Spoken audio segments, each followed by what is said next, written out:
Good morning दोस्तों, मैं हूं शिव शंकर कुमार और आप देख रहे हैं smart classes by Shiv Shankar Kumar. आज मैं फिर हाजिर हूं आप लोगों के लिए डीएलएड की कक्षा को लेकर के। हम लोग जो है पिछली कक्षा में वर्ग और आयत ये सब हम लोगों ने पूरा कर लिया था। आज हम लोग जो है त्रिभुज को शुरू कर रहे हैं। तो आगे बढ़ने से पहले बता दें कि अगर आप लोग हमारे चैनल पर नए हैं तो कृपया हमारे चैनल को सब्सक्राइब करें ताकि आगे वीडियो आने वाले वीडियो का नोटिफिकेशन आप लोगों को मिलता रहे। तो चलिए यहीं से शुरू करते हैं। तो कहता है त्रिभुज, किसके बारे में पढ़ेंगे? त्रिभुज। त्रिभुज में ये 1 2 3 4 5 6 मतलब 6 प्रकार के त्रिभुज होते हैं। कहता है पहला त्रिभुज है न्यून कोण त्रिभुज। पहला त्रिभुज क्या है? न्यून कोण त्रिभुज। न्यून कोण त्रिभुज में कहता है प्रत्येक कोण 0 डिग्री से बड़ा और 90 डिग्री से छोटा होता है। यानी कि समझिएगा ये त्रिभुज हो गया,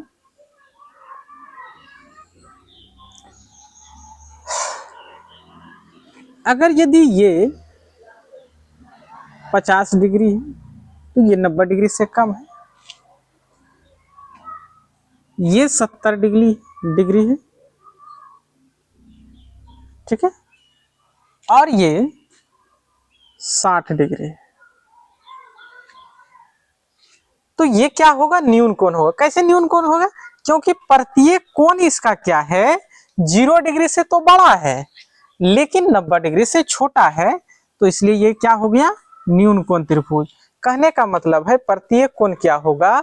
0 डिग्री से बड़ा रहेगा। अगर किसी भी त्रिभुज का प्रत्येक कोण मतलब तीनों कोण अगर यदि 0 डिग्री से बड़ा हो और 90 डिग्री से छोटा हो, जितना भी कोण है सारा तीनों जो है 90 डिग्री से छोटा है, तो इसका मतलब ये कौन सा त्रिभुज होगा? न्यून कोण त्रिभुज होगा। क्या होगा? न्यून कोण त्रिभुज होगा। ठीक है। अब आगे कहता है, अब कहता है समकोण त्रिभुज। समकोण त्रिभुज कैसा होता है? ऐसा होता है। ये क्या है? हमारा समकोण त्रिभुज है। समकोण त्रिभुज का नियम कहता है जिस त्रिभुज का एक कोण 90 डिग्री का हो, मतलब ये वाला कोण क्या है? 90 डिग्री का है का हो, तथा शेष दो कोण एक दूसरे के पूरक। एक दूसरे का पूरक का मतलब हो गया कि ये जो कोण दो बच गया ना, ये दोनों कोण जो है आपस में एक दूसरे को जोड़ करके, ये दोनों को जोड़ करके कितना हो? 90 डिग्री का होगा। ये एक दूसरा यानी कि एक दूसरे के पूरक होगा, मतलब एक दूसरे को जोड़ करके कितना होगा? 90 डिग्री होगा। उसी को क्या कहेंगे? पूरक होगा। कहने का मतलब अगर यदि ये वाला कोण 60 डिग्री होगा तो ये कितना होगा? 30 होगा। ठीक है। अगर यदि ये वाला 45 होगा तो ये भी कितना होगा? 45 होगा। अगर यदि ये वाला 50 होगा, ये वाला 50 होगा तो ये वाला 40 होगा, यानी कि दोनों को जोड़ करके 90 होगा। तो इसी को क्या कहेंगे? पूरक कोण कहेंगे। क्या कहेंगे? पूरक कोण कहेंगे।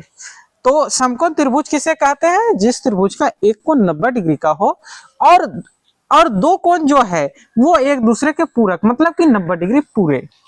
यहां तक समझ गए? अब तीसरा नंबर कहता है अधिक कोण त्रिभुज। जिस त्रिभुज का एक कोण 90 डिग्री से अधिक हो तथा 180 डिग्री से कम यानी कि छोटा हो। यानी कि जैसे कि ये वाला त्रिभुज ले लेते हैं, सॉरी, जैसे मान लीजिए ये हम त्रिभुज बना लिए, ठीक है, और ये वाला त्रिभुज है, ये वाला कोण जो है 120 डिग्री है। ये वाला कोण क्या है? 120 डिग्री। अगर यदि कोई भी त्रिभुज का एक कोण 90 डिग्री से बड़ा हो जाए तो सीधा सीधा बोलिए कि वो कौन सा कोण है? कौन सा कोण है? अधिक कोण है। अगर किसी भी त्रिभुज का, सीधा सीधी बात, उतना याद झमेला, जिस त्रिभुज का एक कोण 90 डिग्री से अधिक तथा 180 डिग्री से कम हो यानी कि छोटा हो, यानी कि जैसे देखिए कि किसी भी त्रिभुज का एक वो कोण 90 डिग्री से बड़ा है और 180 डिग्री से छोटा है, उसके बीच में है, जैसे 120, 150, 140, 160, 170, 170 से 180 के से नजदीक आना चाहिए, 180 से ज्यादा नहीं होना चाहिए, तो वो क्या हो जाएगा? हमारा अधिक कोण त्रिभुज हो जाएगा। यहां तक आप लोग समझ लिए, यहां तक आप लोग समझ गए। ये पहला हो गया हमारा, यानी कि न्यून कोण, यानी कि सारा कोण आपस में अलग अलग हो लेकिन 90 डिग्री से छोटा हो। दूसरा कोण समकोण त्रिभुज, उसका एक कोण 90 डिग्री का होगा, प्लस में वो जो दो कोण आपस में बचेगा वो दोनों कोण एक दूसरे के पूरक होगा। ठीक है। तीसरा नंबर अधिक कोण, किसी भी त्रिभुज का कोण जो है 90 डिग्री से अधिक होना चाहिए और 180 डिग्री से कम होना चाहिए। अगर ऐसा एक भी कोण है उस त्रिभुज में तो इसका मतलब अधिक कोण त्रिभुज है। यहां तक समझ गए। अब कहता है कि विषम बाहु त्रिभुज, समझने का प्रयास कीजिएगा। क्या कहता है? विषम, विषम माना सम नहीं, बाहु माना भुजा, बाहु माना भुजा, ऐसा त्रिभुज जिसका एक भी भुजा समान नहीं हो, ऐसा त्रिभुज जिसका एक भी भुजा समान नहीं हो, एक भी भुजा समान नहीं है। अगर हम मान लेते हैं ये 2 सेंटीमीटर है, ये 4 सेंटीमीटर, ये 6 सेंटीमीटर, क्या इसका तीनों भुजा आपस में बराबर है? इसका तीनों भुजा क्या आपस में बराबर है?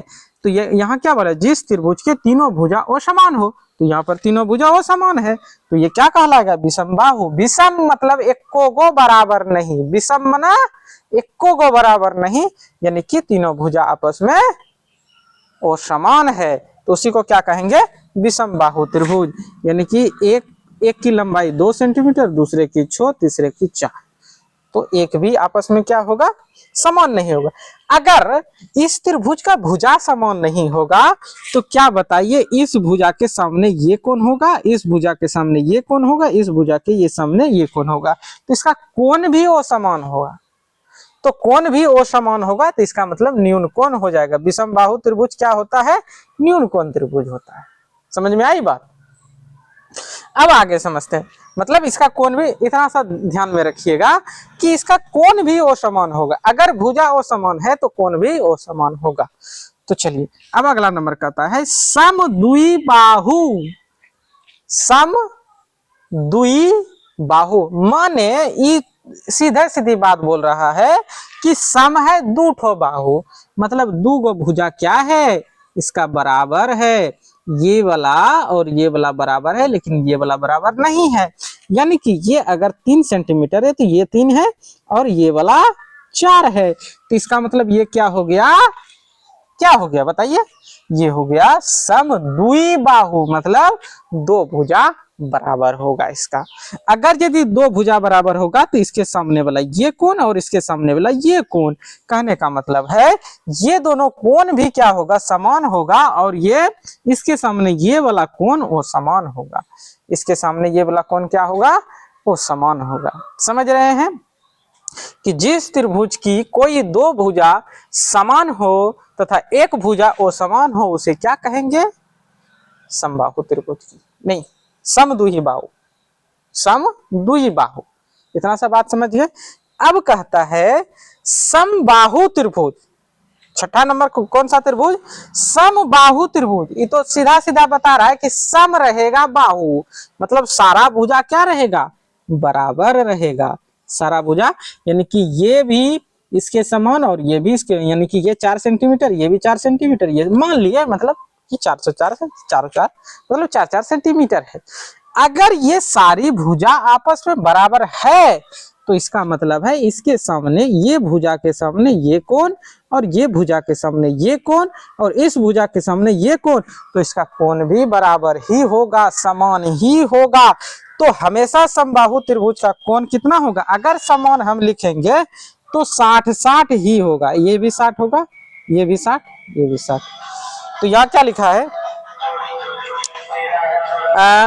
ऐसा त्रिभुज जिसकी तीनों भुजा बराबर हो, तीनों भुजा बराबर है तथा एक कोण 60 डिग्री का है, तो क्या होगा? ये समबाहु त्रिभुज होगा। क्या आप लोग समझ गए? ये त्रिभुज के बारे में सारा स्टेटमेंट था। आप लोगों को इससे भी क्वेश्चन बना सकता है, बोलेगा निम्नलिखित में कौन सा जो है न्यून कोण त्रिभुज है, और स्टेटमेंट में लिख देगा एक कोण 60 डिग्री, दूसरा 50, तीसरा 70 डिग्री। बताइए क्या है, कौन सा कौन है, ऐसा भी क्वेश्चन कर सकता है। चलिए अब इसको मिटा करके यहां से हम आगे बढ़ेंगे।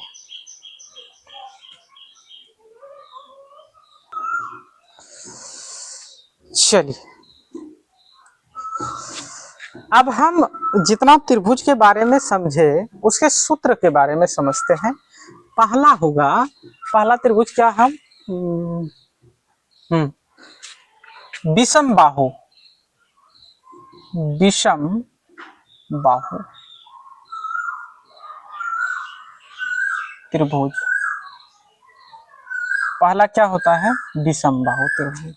विषम बाहु त्रिभुज का मतलब होता है जिसकी तीनों भुजा क्या हो वो समान हो, जिसकी तीनों भुजा क्या हो वो समान। ये ए हो गया, ये बी हो गया, चलिए ये सी, मतलब तीनों भुजा समान नहीं हो, ये असमान है। तो इसका क्षेत्रफल निकालने के लिए सबसे पहले इसका परिमाप, परिमाप बराबर सूत्र होता है, परिमाप बराबर हो जाएगा ए प्लस बी प्लस सी, मतलब तीनों भुजा का योग। इतना सा बात समझ गए, तीनों भुजा का योग। अब दूसरा नंबर सूत्र होता है त्रिभुज का, दूसरा नंबर सूत्र होगा इसका एरिया। इसका एरिया निकालने के लिए, क्षेत्रफल निकालने के लिए सबसे पहले आपको अर्ध परिमाप निकालना पड़ेगा। अर्ध त्रिभुज का अर्ध परिमाप, यानी कि इसको आप लोग पढ़े होंगे 9th क्लास में, एस बराबर ए प्लस बी प्लस सी बटे 2। अब इसका क्षेत्रफल बराबर होता है, त्रिभुज का क्षेत्रफल बराबर,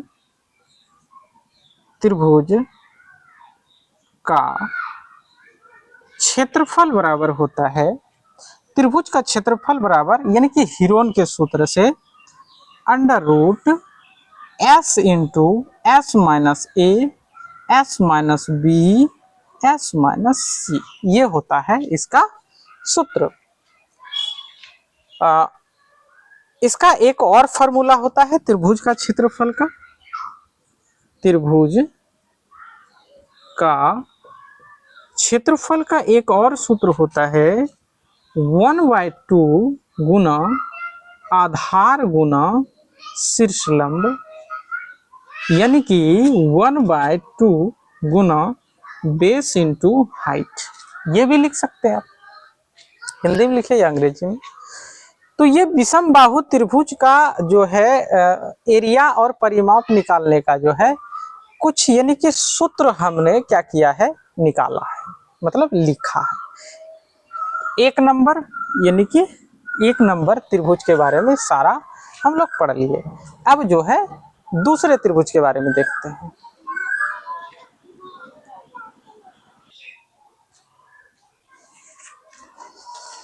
अब दूसरा त्रिभुज देखेंगे हम, समबाहु त्रिभुज, समबाहु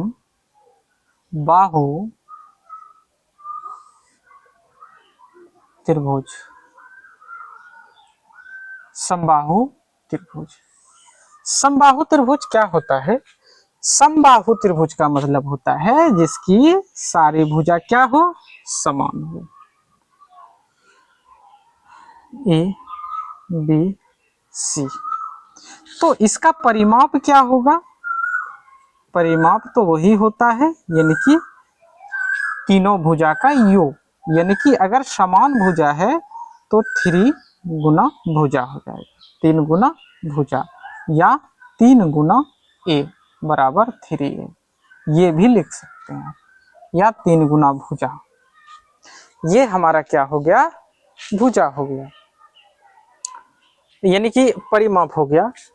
अब इसका जो है हमको मतलब ये वाला हाइट इसका निकालना है, हाइट में ऊंचाई। तो ऊंचाई निकालने का सूत्र क्या हो जाएगा, ऊंचाई निकालने का सूत्र, हाँ, समबाहु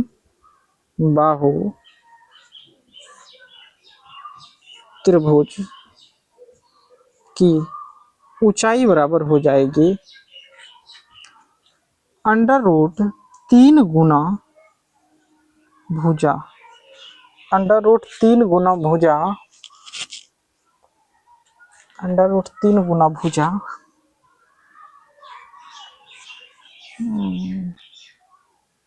अंडर रूट 3 गुना भुजा बटे 2, ये होता है। सही है, ये सही है।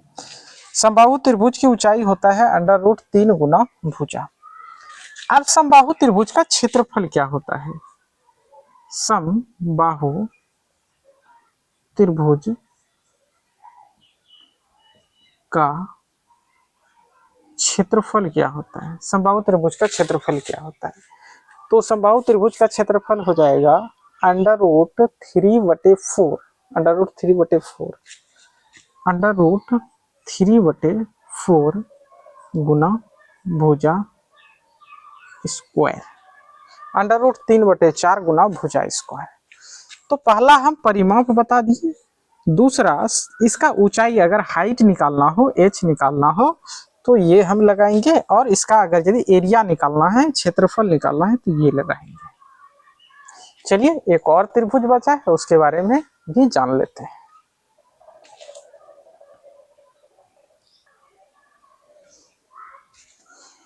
अब एक बचा है 3 नंबर, सम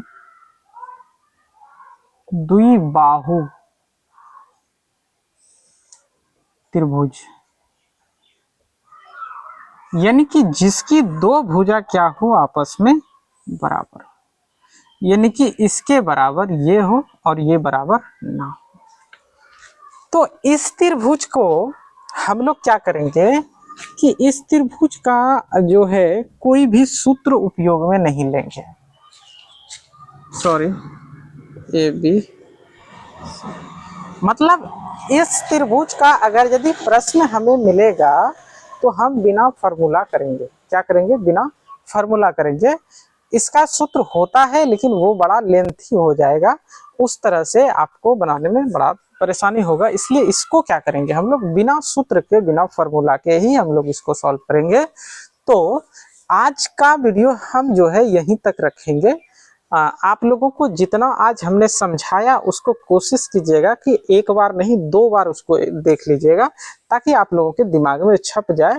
और जितना नियम है, नियम को याद रखिएगा। वो जो हम बताए हैं पहले 6 त्रिभुज, शायद 6 था या 5 था, उसका नियम आप लोग याद कर लीजिएगा। तो आज के लिए यहीं तक, कल फिर मिलेंगे। इसके जो भी प्रश्न होंगे इसको हम लोग हल करेंगे कल से। तो आज के लिए इतना ही। जय हिंद, जय भारत, वंदे मातरम।